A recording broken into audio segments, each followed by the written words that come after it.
Welcome back to Sports Wagering University's look at some conference tournament brackets. I'm joined by Kiev O'Neill from the Odds Breakers. Kiev, we love this time of the year, conference tournament time. We're going to talk Summit League today. How are you doing? Great, man. So much to talk about here. Summit League, fast-paced league. Usually, I'm really excited to get into this. People forget about this league, but some of these teams make a little noise in the non-conference too. So it's going to be interesting to talk about it. Yeah, it is. And I mean, historic run for South Dakota State. Great season for them. Does anybody have a chance to knock them off? We see them at about minus 200 quite a few places. So if you want South Dakota State, you're laying a pretty big price.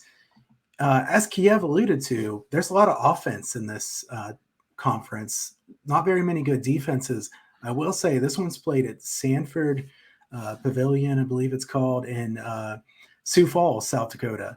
Yep. So South Dakota State, South Dakota, kind of a de facto home court.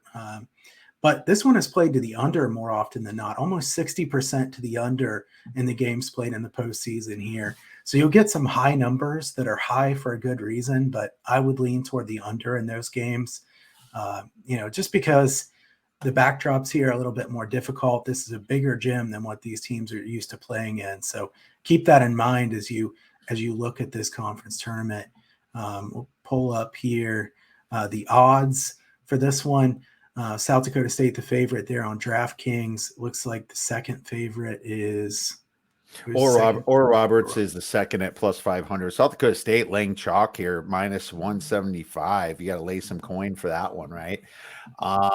North Dakota State next at 550, plus 550. And then it kind of gets worse and worse from there. Now, the two bottom feeders here, Denver and Omaha, I don't give them much of a shot here, Kyle.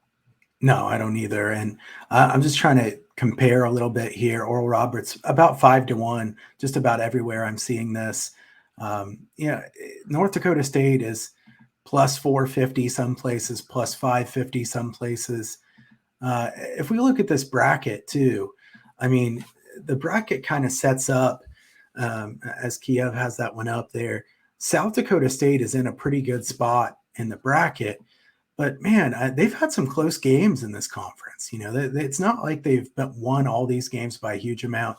In fact, I remember when they won, it was either an overtime or double overtime against Oral Roberts, and they needed a shot to get that into overtime right at the last second, or they would have lost that game. Of course, we remember Oral Roberts. They might have beaten a big name team from the Big Ten last year in the conference tournament. I think it might have even been Ohio State. I'm not sure. You weren't at that game, were you, Kyle? No, I wasn't. Max Asmus, a really good player for them. And they had Kevin O'Banner last year, remember? And then he went to Texas Tech. They definitely were better when they had somebody to help out Asmus there in the backcourt. As far as this conference, Kiev, I don't know. I think when I see this bracket, the thing that kind of stands out to me is South Dakota State's a 1 seed. And you could argue that they have a fairly easy path there at the top. Having said that, I don't know that they're so much better than everybody else that I want to lay 2-1. This is not a Gonzaga situation where they're that much more talented than everybody else. When I look at this, I see the bottom of the bracket. I see North Dakota State. I think North Dakota State's my favorite look in this one. Reason being, North Dakota State actually plays more defense than just about anybody in this conference. And defense is very important. North Dakota State, if you remember too, last year, absolute heartbreak to just barely not make the NCAA tournament. They lost by a point or two right at the end to Oral Roberts after they were down by about 20 points, come back, tie the game, and lose right at the end. They're a veteran team, well-coached team. I think they have a shot here in this one. Kiev, as you look at this bracket, what are your thoughts? Well, I want to say, first of all, this is played in South Dakota, so you think that it benefits South Dakota State.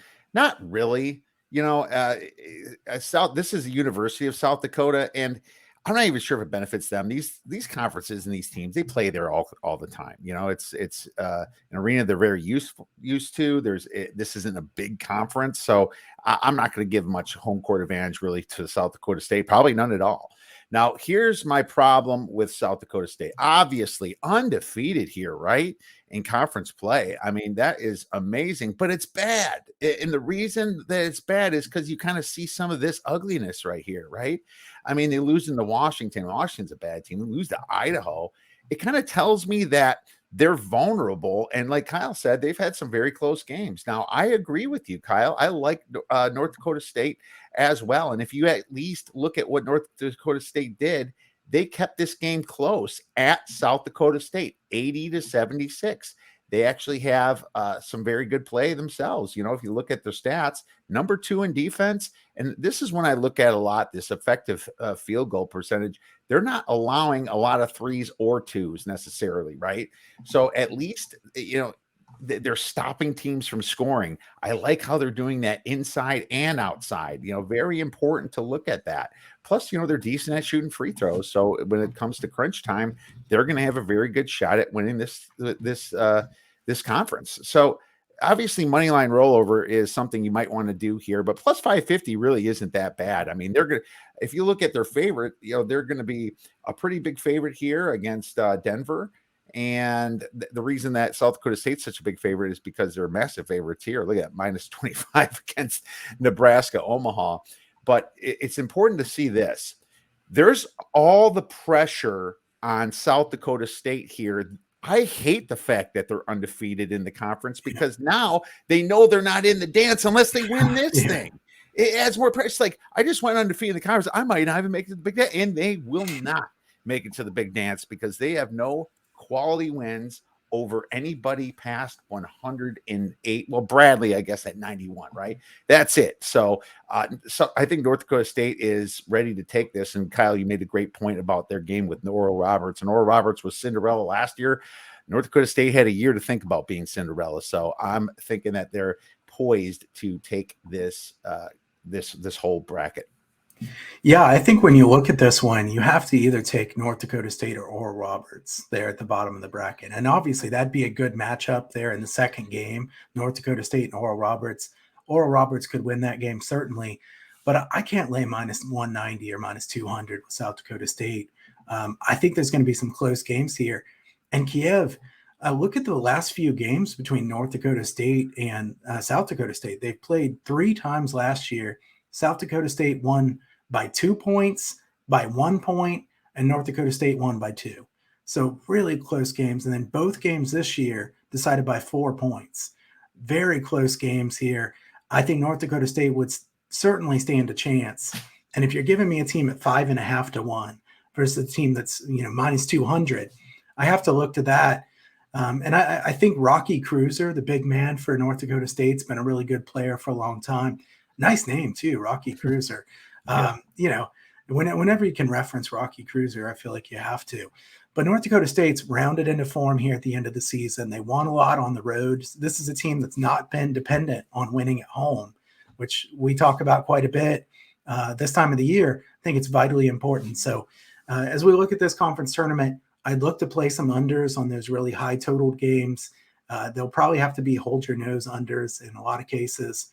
And I do think South Dakota State is beatable. Now, do they deserve to be the favorite? Certainly. I agree 100% with Kiev that it's a negative that they went undefeated because now it doesn't really matter if they lose in this conference tournament because they still won't make the big dance. So there's still a ton of pressure on them. These other teams are all gunning for them. I like the thoughts here, Kiev. Anything you want to add? No, well, the height of North Dakota State is important to look at. 3 guys 6'10" or above, you know, that's going to really help when it comes to rebounding and getting those misses. A lot of pressure on these kids. There's going to be some misses in this arena, especially if it goes toward the under, right, Kyle? Yeah, definitely. And North Dakota State in minutes continuity, easy for me to say, 6th in the country, according to KenPom. So this team has been here before. They have almost everybody back. They came up just short last year. I do like this one, and I am going to put some money on North Dakota State. So we're in agreement on this one. Kiev, thanks for breaking this down here with me today. No problem. Everyone have a good one. And check out the oddsbreakers.com, huntersportspicks.com. Check out everything that's going on at Sports Wagering U. We're excited for everything going forward. We got the March Madness class already up. Check it out there and follow SWU everywhere. Thanks for tuning in today. Best of luck, everyone.